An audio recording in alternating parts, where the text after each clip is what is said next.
इस video lecture में हम Uttar Pradesh higher education services commission Prayagraj के द्वारा जारी किए गए एडवर्टीज़मेंट नंबर 47 के अंतर्गत जो ज्योग्राफी का पेपर करवाया गया है उस पेपर के क्वेश्चंस को सॉल्व करेंगे। इस पेपर में टोटल 100 क्वेश्चंस आए थे, जिनमें से शुरुआत के 30 क्वेश्चंस जनरल स्टडीज़ के थे और लास्ट के 70 क्वेश्चंस ज्योग्राफी के थे। ज्योग्राफी के इन्हीं 70 क्वेश्चंस में से 25 क्वेश्चंस का डिटेल्ड सॉल्यूशन हम लोग इस वीडियो लेक्चर में देखेंगे। इसी पेपर के जो रिमेनिंग क्वेश्चंस हैं उनको मैं नेक्स्ट वीडियो लेक्चर्स में आपको प्रोवाइड करा दूंगा। जिस पेपर को मैं सॉल्व कर रहा हूं उसका पेपर सेट है ए।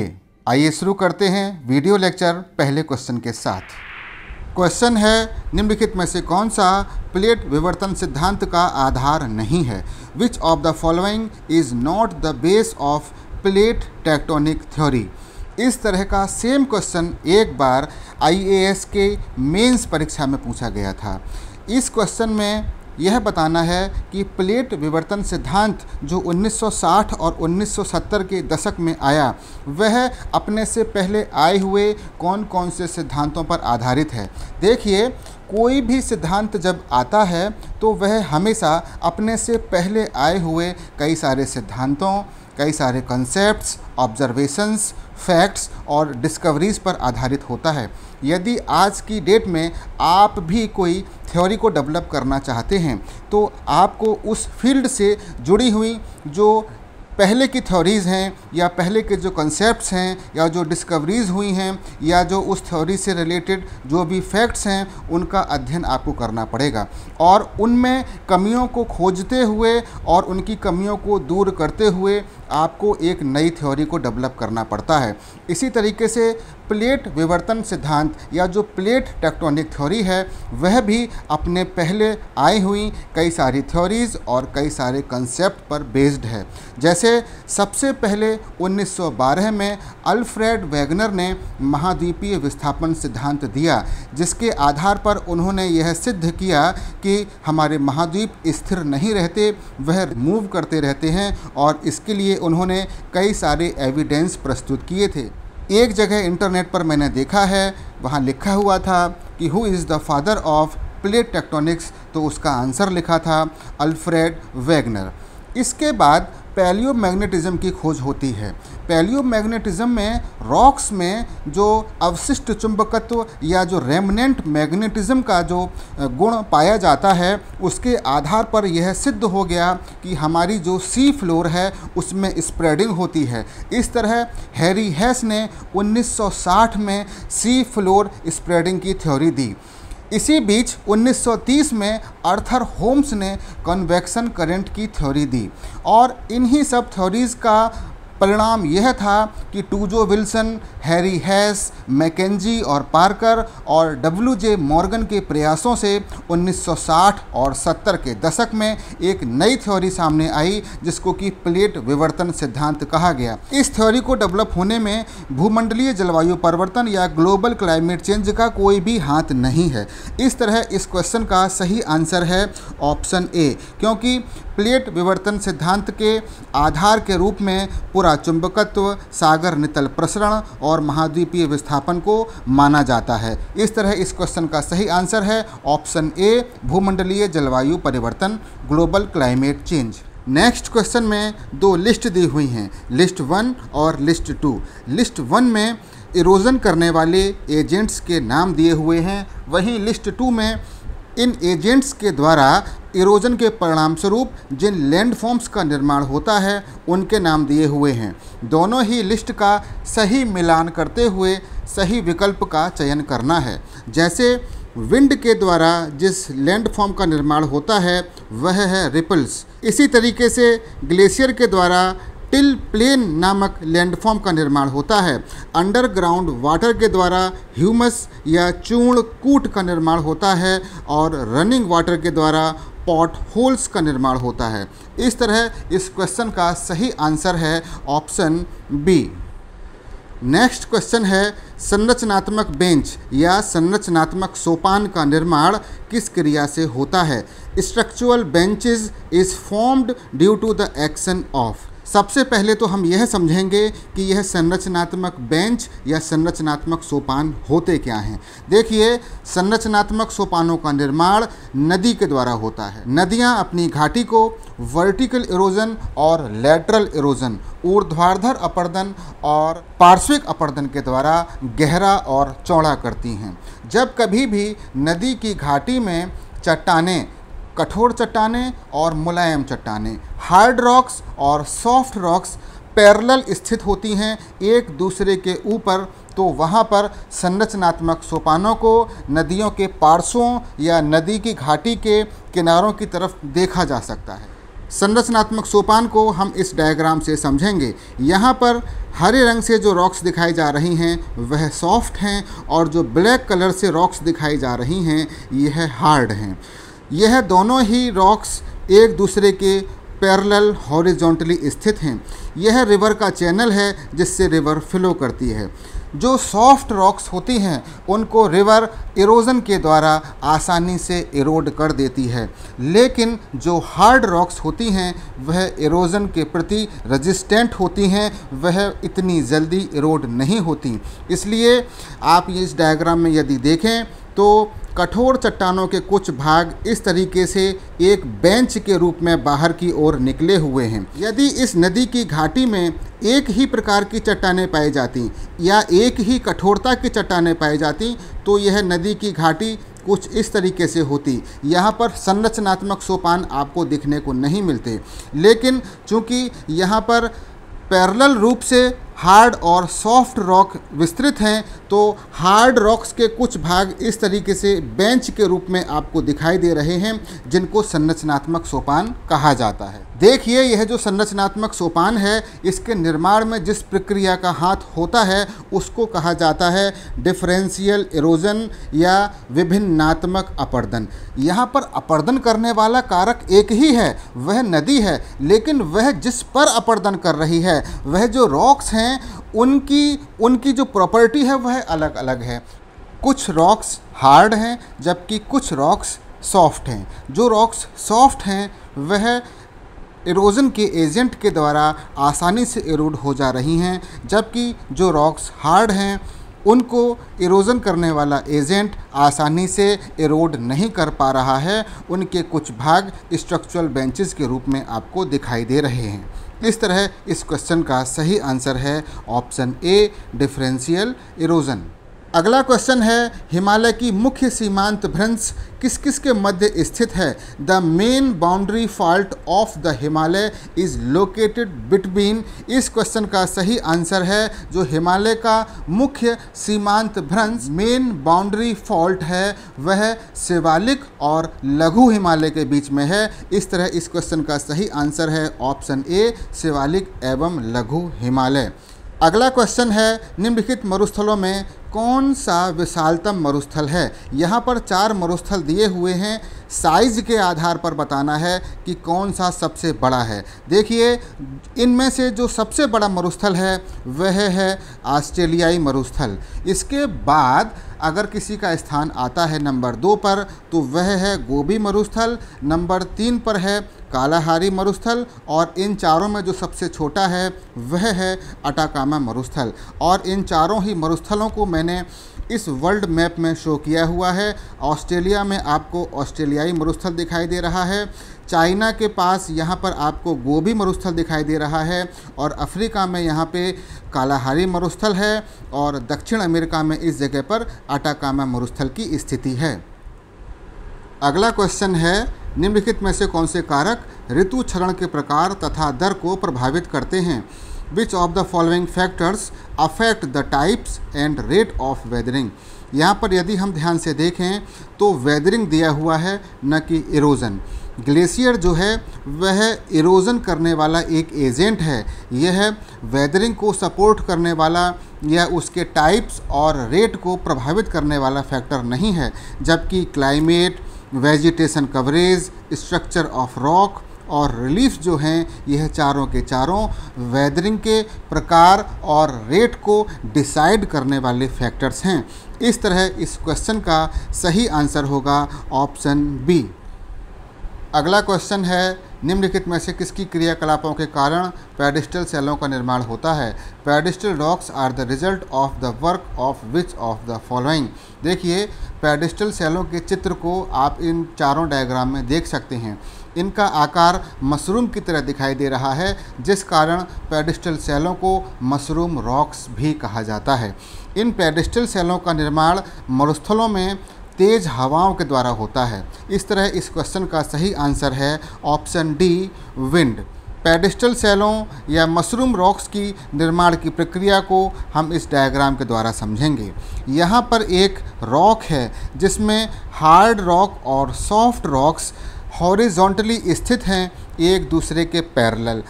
मरुस्थलों में जब हवाएं चलती हैं तो उनकी स्पीड बहुत तेज़ होती है, क्योंकि मरुस्थलों में वेजिटेशन कवर नहीं होता है, जो कि हवाओं की गति को स्लो कर देता है।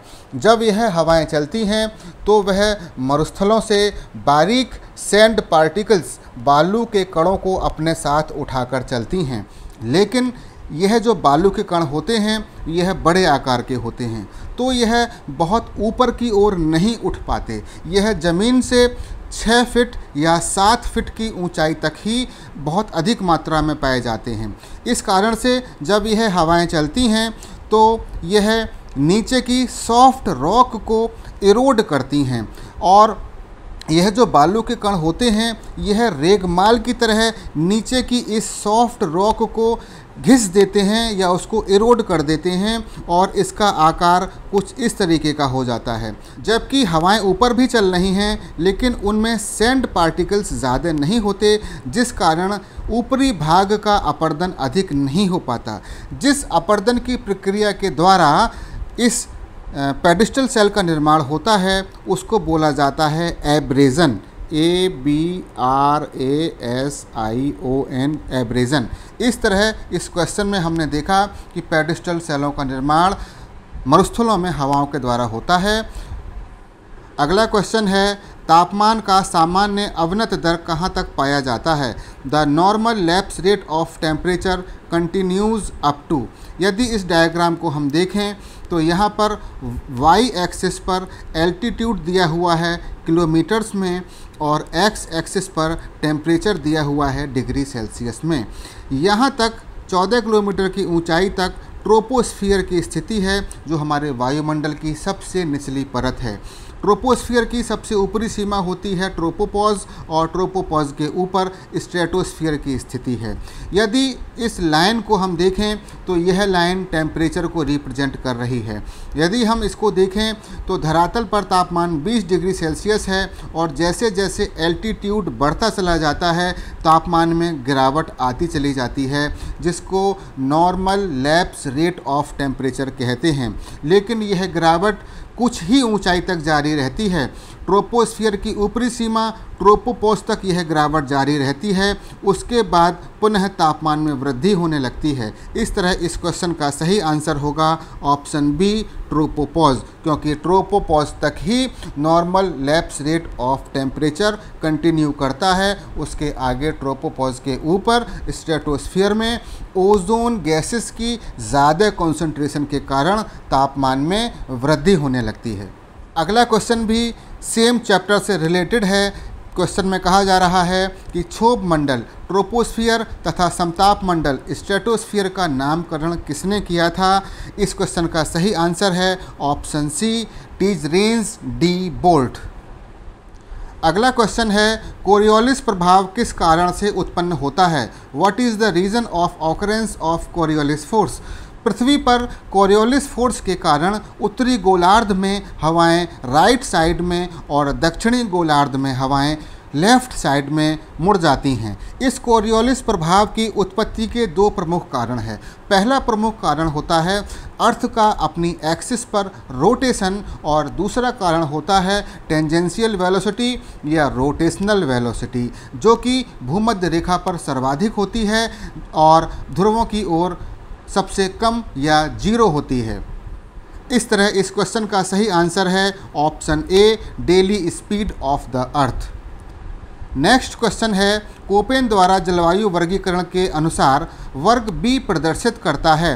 According to Koppen's climatic classification, class B represents the following condition. Koppen ने जो अपना क्लाइमेटिक क्लासिफिकेशन प्रस्तुत किया है उसमें बी जलवायु का मतलब होता है शुष्क जलवायु। शुष्क जलवायु का अर्थ यह है जहां पूरी साल जल का अभाव रहे, वर्षा की अपेक्षा वाष्पीकरण अधिक हो। इस तरह इस क्वेश्चन का सही आंसर है option B, evapotranspiration is more than precipitation throughout the year.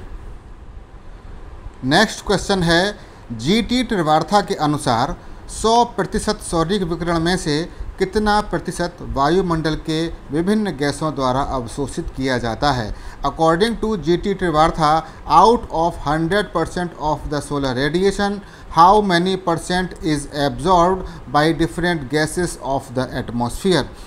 देखिए, यदि मान लिया जाए कि 100% सोलर रेडिएशन या सोलर एनर्जी हमारे एटमॉस्फेयर की ऊपरी सीमा पर प्राप्त होती है, जब यह सोलर रेडिएशन अर्थ के एटमॉस्फेयर में प्रवेश करता है तो इसके कुछ भाग का डिप्लीशन या क्षरण हो जाता है और इसकी मात्रा होती है लगभग 35%, जो कि हमारी अर्थ का एल्बिडो भी कहलाता है। शेष एनर्जी बचती है 65%, जो कि अर्थ को और उसके एटमॉस्फेयर को गर्म करने में मदद करती है और इस 65% में से भी 14% ऊष्मा का अवशोषण वायुमंडल में उपस्थित गैसेस के द्वारा कर लिया जाता है। यदि क्वेश्चन के दिए हुए ऑप्शंस को देखें तो कहीं पर भी 14% नहीं दिया हुआ है, इस तरह यह क्वेश्चन गलत है। नेक्स्ट क्वेश्चन है, पंजाब, हरियाणा तथा पश्चिमी उत्तर प्रदेश में शीत ऋतु में हल्की वर्षा किस कारण से होती है। The light winter rainfall in Punjab, Haryana and western parts of Uttar Pradesh is caused by. बहुत ही आसान क्वेश्चन है। सभी जानते हैं कि उत्तर भारत में जो सर्दियों में बरसात होती है वह पश्चिमी विक्षोभ के द्वारा होती है। इस तरह इस क्वेश्चन का सही आंसर है ऑप्शन बी, वेस्टर्न डिस्टर्बेंसेस। अगला क्वेश्चन है, निम्नलिखित कथन या कथनों में से भूमंडलीय ऊष्मीकरण के बारे में कौन सा कथन सत्य है। यहाँ पर ग्लोबल वार्मिंग से संबंधित 2 स्टेटमेंट्स दिए हुए हैं, उनमें से कौन कौन से गलत हैं या कौन कौन से सही हैं उनको हमको चूज़ करना है। जैसे पहला स्टेटमेंट दिया है कि भूमंडलीय तापीकरण औसत वैश्विक तापमान में वृद्धि को दर्शाता है। Global warming refers to the increase in the average global temperature. यह स्टेटमेंट बिल्कुल सही है। दूसरा स्टेटमेंट है, भूमंडलीय ऊष्मीकरण का मुख्य कारण पृथ्वी के वायुमंडल में SO2 का संग्रहण है। Major cause of global warming is to built up of SO2 in earth atmosphere. यह स्टेटमेंट गलत है। इस तरह इस क्वेश्चन का सही आंसर है ऑप्शन ए, केवल 1। अगला क्वेश्चन है, निम्नलिखित में से प्रबाल भित्तियों के हिमानीय नियंत्रण सिद्धांत के प्रतिपादक कौन हैं। Who among the following is the propounder of glacial control theory of coral reefs. यह बहुत ही आसान सवाल है और इस क्वेश्चन का सही आंसर है option A, daily. Next question है, निम्नलिखित ऊज़ों में चूना प्रधान कौन से हैं। Which of the following oozes are of calcareous nature. देखिए, यहाँ पर 4 तरह की ऊजेज दी हुई हैं और पूछा जा रहा है कि इन चारों में से कौन कौन सी कैलकेरियस नेचर की ऊज हैं या कौन कौन सी चूना प्रधान ऊज हैं। तो यहाँ पर 2 ऊज, टेरापॉड ऊज और ग्लोबिजेरना ऊज जो हैं वह चूना प्रधान ऊज हैं, जबकि डायटम ऊज और रेडियोलेरियन ऊज जो है वह सिलिका प्रधान ऊज है। इस तरह इस क्वेश्चन का सही आंसर है ऑप्शन डी। नेक्स्ट क्वेश्चन है, निम्नलिखित में से किस सागर में 37 प्रति हज़ार से 41 प्रति हज़ार के मध्य लवणता की मात्रा पाई जाती है। यहाँ पर प्रतिशत लिखा हुआ है, इसकी जगह लिखना चाहिए था प्रति हज़ार।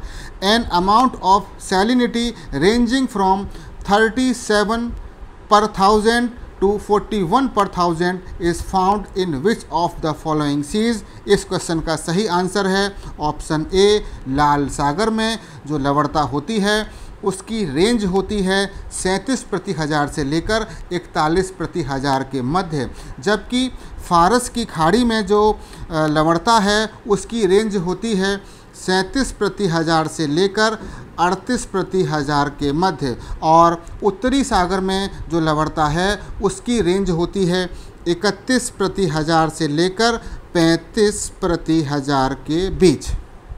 अगला क्वेश्चन है प्रगतिशील तरंग सिद्धांत संबंधित है। Progressive wave theory is related to, यह भी बहुत आसान सवाल है। सारे के सारे सवाल जो हैं वन लाइनर क्वेश्चन की तरह हैं। इस क्वेश्चन का सही आंसर है कि जो प्रगतिशील तरंग सिद्धांत या जो प्रोग्रेसिव वेव थ्योरी है वह विलियम वेहवेल के द्वारा दी गई थी, और यह ज्वार भाटा या टाइड्स की उत्पत्ति से संबंधित सिद्धांत है। अगला क्वेश्चन है निम्नलिखित में से कौन पेटी अश्व अक्षांश कहलाती है? Which among the following belts is called horse latitude. यह क्वेश्चन क्लाइमेटोलॉजी से आया हुआ है और यह अर्थ की सरफेस पर पाई जाने वाली जो प्रेशर बेल्ट्स होती हैं उनसे रिलेटेड है। हम जानते हैं कि अर्थ की सरफेस पर 7 प्रेशर बेल्ट्स पाई जाती हैं। भूमध्य रेखा के पास इक्वेटोरियल लो प्रेशर बेल्ट की स्थिति होती है। 30 से 35 डिग्री नॉर्थ और साउथ अक्षांशों के बीच में सब ट्रॉपिकल हाई प्रेशर बेल्ट की स्थिति होती है। 60 से 65 डिग्री नॉर्थ और साउथ अक्षांशों के बीच में सब पोलर लो प्रेशर बेल्ट की स्थिति होती है। वहीं नॉर्थ पोल और साउथ पोल पर पोलर हाई प्रेशर बेल्ट्स की स्थिति होती है। उपोष्णकटिबंधीय उच्च दाब की पेटी या सब ट्रॉपिकल हाई प्रेशर बेल्ट को हॉर्स लैटिट्यूड के रूप में भी जाना जाता है। इस तरह इस क्वेश्चन का सही आंसर है ऑप्शन बी। अगला क्वेश्चन है पारिस्थितिक अनुक्रमण सामान्यतया जन्म देता है। Ecological succession normally leads to. इस क्वेश्चन का हम लोग सही आंसर जानें इससे पहले इकोलॉजिकल सक्सेशन को थोड़ा सा समझ लेते हैं। देखिए, किसी भी हैबिटाट में एक लंबी समय अवधि के दौरान एक कम्युनिटी का दूसरी कम्युनिटी के द्वारा प्रतिस्थापन या रिप्लेसमेंट होते रहना तथा लास्ट में एक स्टेबल कम्युनिटी की स्थापना होना ही सक्सेशन कहलाता है। इस प्रकार सक्सेशन के अंत में जो स्टेबल कम्युनिटी विकसित होती है उसको क्लाइमैक्स कम्युनिटी कहा जाता है। इकोलॉजिकल सक्सेशन को इस डायग्राम के माध्यम से समझा जा सकता है। सबसे पहली स्थिति वह होती है जहाँ पर कोई भी वेजिटेशन नहीं होती है। जैसे यहाँ पर एक रॉक दिखाई गई है जिस पर कोई भी वेजिटेशन नहीं है। सबसे पहले इस पर लाइकेंस और मॉसेस अपनी कम्युनिटी का निर्माण करते हैं। उसके बाद ग्रासेस और वीड्स जो होती हैं वह इन लाइकेंस और मॉसेस को रिप्लेस करती हैं, और उसके बाद mixed herbaceous plants in grasses और इन वीड्स को रिप्लेस कर देते हैं। अब आप सोच रहे होंगे ये रिप्लेस कैसे करते हैं। देखिए, इन दोनों के बीच कंपटीशन होता रहता है और इस कंपटीशन में जो आगे आने वाली कम्युनिटी है वह जीत जाती है और पुरानी वाली कम्युनिटी को रिप्लेस करती है। ठीक इसी तरीके से जो श्रब्स हैं वो अपने पहले स्थित मिक्स्ड हर्बेसियस प्लांट्स को रिप्लेस कर देते हैं। इन श्रब्स को यंग फॉरेस्ट रिप्लेस कर देता है। यह यंग फॉरेस्ट बाद में मैच्योर फॉरेस्ट में कन्वर्ट हो जाता है, और यह जो मैच्योर फॉरेस्ट है यह बाद में क्लाइमैक्स फॉरेस्ट में कन्वर्ट हो जाता है।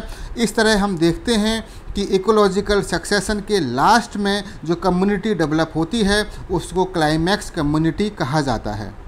इस तरह इस क्वेश्चन का सही आंसर है ऑप्शन डी, क्लाइमैक्स। अगला क्वेश्चन है निम्नलिखित में से किस प्रदेश में पशुपालन सर्वाधिक विकसित है? इस क्वेश्चन का सही आंसर है प्रेरी और स्टेपी प्रदेशों में पशुपालन सबसे ज़्यादा विकसित है। अगला क्वेश्चन है मापक के आधार पर विश्व का प्रथम मानचित्र बनाने वाले व्यक्ति कौन थे? Who was the man to prepare the first world map to scale? बहुत ही आसान सवाल है। इस क्वेश्चन का सही आंसर है एनेक्सिमेंडर ने मापक के आधार पर विश्व का पहला मानचित्र बनाया था।